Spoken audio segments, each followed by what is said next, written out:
Il existe deux grandes espèces d'estragon. L'estragon russe qui se sème au printemps et qui lève assez facilement, qui monte à plus d'1 mètre d'auteur, et l'estragon français qui lui se bouture, se marcotte ou se divise par rejet. L'estragon français se divise au printemps ou en automne. Au printemps, lorsque les premiers rejets pointent de terre. Avec une petite pelle, avec un transplantoir, il faut dégager quelques racines et une fois que vous avez dégagé ces racines, nous allons pouvoir maintenant les multiplier. L'estragon français possède des rhizomes que nous allons multiplier un petit peu comme si c'était du chien-dent. Donc on va retirer une à une les jeunes pousses. Alors il y a une multitude de jeunes pousses dès les premiers rejets. C'est une belle méthode de multiplication et assez facile. J'ai gardé le rhizome principal et c'est avec lui que je vais commencer une bouture. Alors la bouture, elle se pratique dans des pots de 10 cm, ça pourrait être dans des petits godets ou directement en pleine terre, mais je préfère les bouturer sous serre car on va pouvoir bien les surveiller.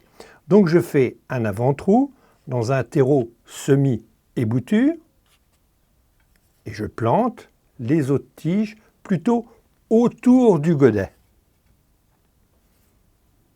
Alors avec un petit morceau de bois, je fais un avant-trou, ce qui va permettre d'éviter de fouler les tiges, avec autant que possible la tête en haut.